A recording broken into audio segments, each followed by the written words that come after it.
this is Elle and welcome back to my channel. Thank you so much for being here. Today we're going to talk about bad habits that might be ruining your skin. So before we get started, hit the subscribe button, share this video with somebody you think might like it, and let's do it. So you guys love my unpopular opinions, and I wasn't going to call this an unpopular opinion, but these are probably going to rub some people the wrong way. All right, let's start with number one habit that might be compromising your skin. Ruining your skin is probably a harsh word, but I'd say compromising that skin barrier, okay, and not doing great things for your skin. So the first one is cleansing too often.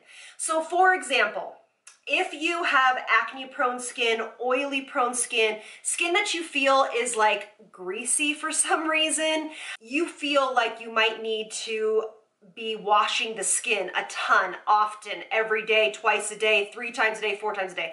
That is not going to help your skin. All it's doing is taking the natural lipids off of our skin, which protect our skin, which feed our skin, which give our skin the things it needs. It's stripping them and then compromising our barrier, which is actually going to give you more oily skin. So the skin's gonna say, oh my gosh, I have nothing left. I'm completely depleted. Let me make more oil, maybe make more sebum. So if you are of any skin type, yes, you should be cleansing your skin. A cleansing routine is so important. But if you cleanse too often, you can be compromising your skin. So for example, cleansing in the morning for most people is not necessary. You can use a very gentle Milky cleanser, even if you have oily skin, a gentle Milky cleanser, or just splashing your skin with a little bit of water and moving on with the rest of your routine. Now that is only if you have properly cleansed your skin at night. At night, I recommend everybody do a double cleanse with a cleansing oil, a cleansing balm, or your cleanser twice, as long as it's gentle, okay? So that is tip number one. If you are doing any of these things that we're talking about, put the numbers down below. I'd love to hear. Don't be ashamed. It's a safe place here. That's what we're here to do, is to educate.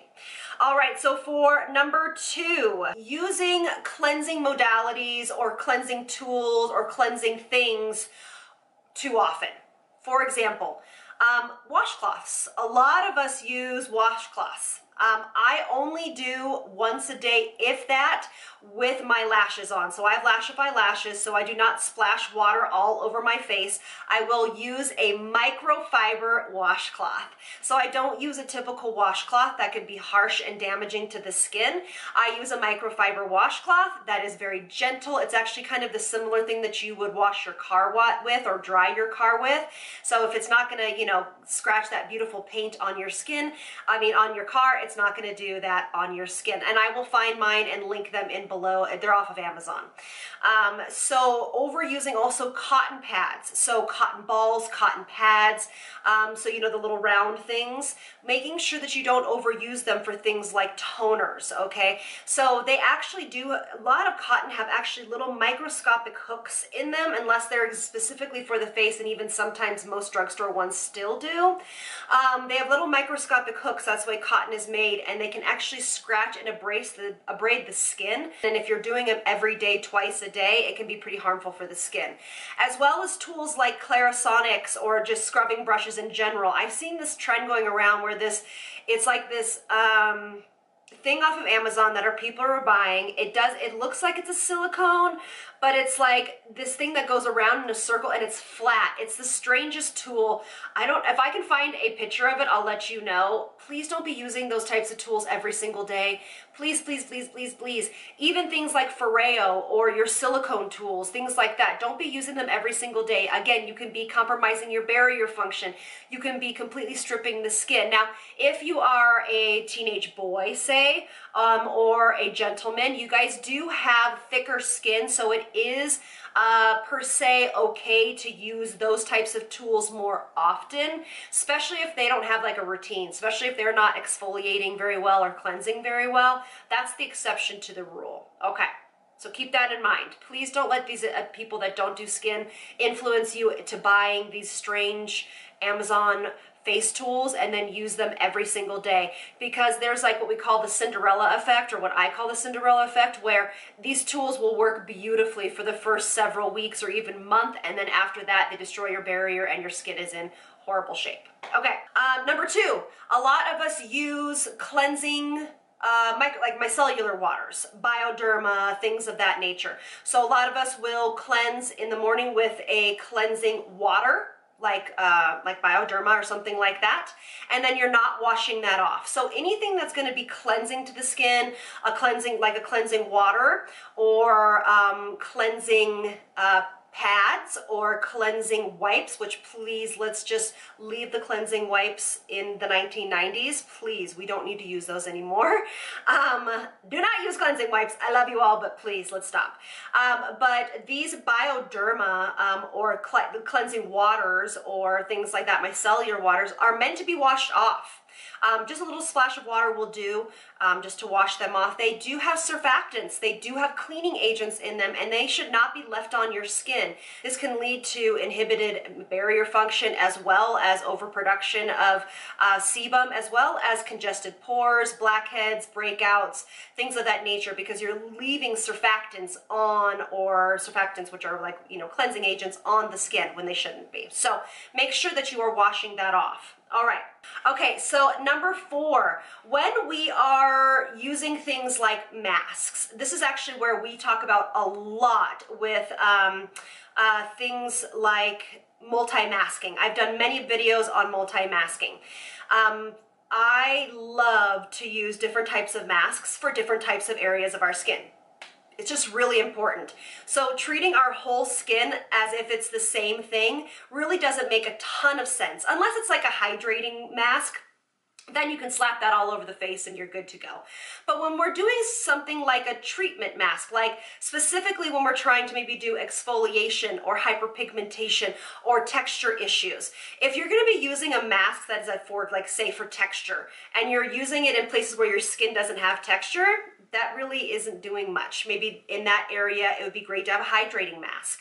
So for example, I love to use like a pore cleansing mask through the center of my face, and then maybe a brightening mask or a hydrating mask on the perimeter of my face. So try not to treat your skin on your face like it is one thing always. So the face has different sections and it can do different things. That's why most of us, for the most part, have normal or combination skin, which is, it's a longer story, but normal skin is combination skin. It's glowy, it has a little bit of slip to it. That's another story for another day.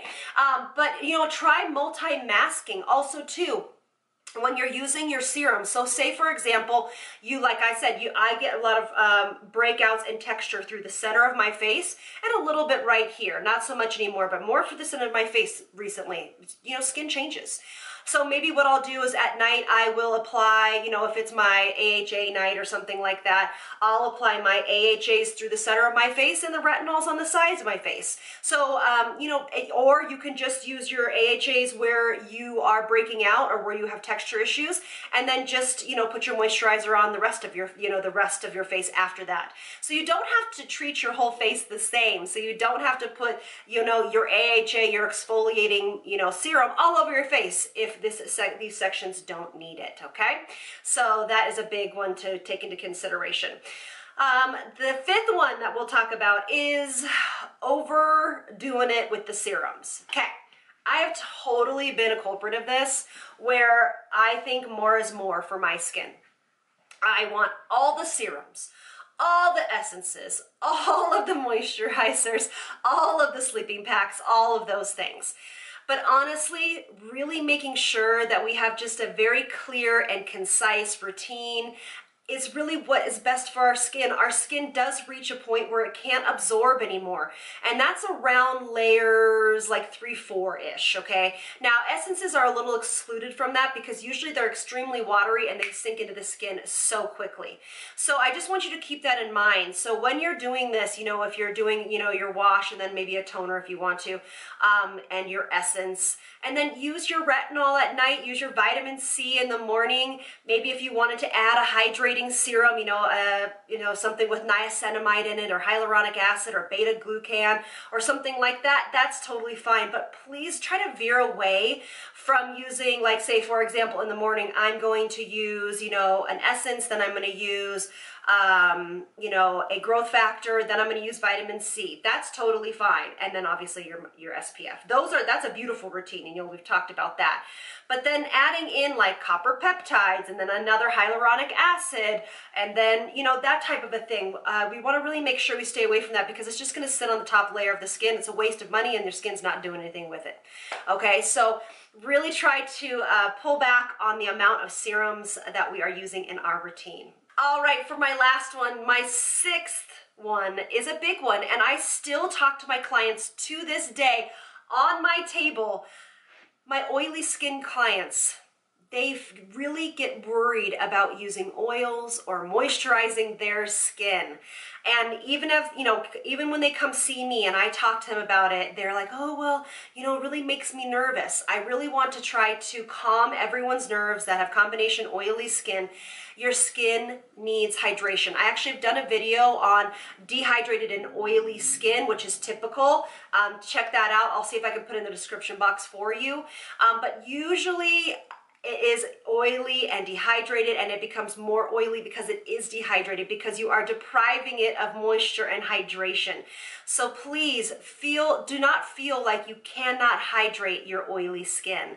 There are products that are meant for your skin. So for example, my favorite products to look for oily skin is obviously fast absorbing. Those are good words to look for. And then when you're looking for a moisturizer or an SPF is a gel-based blah, blah, blah. So when they say gel-based moisturizer, gel-based SPF, those are really great words to use so you can still get that hydration. You're still getting what you need, but it doesn't feel like a pound of product on your skin, and obviously your makeup still will look beautiful over it, and it won't look like a grease spill the rest of the day. So that is really important. If you have oily combination skin, please feed it. Please use facial oils. Please use moisturizer. Please use hydrating masks. Your skin will adjust and it will become a little more normal or balanced when you are feeding it with that hydration.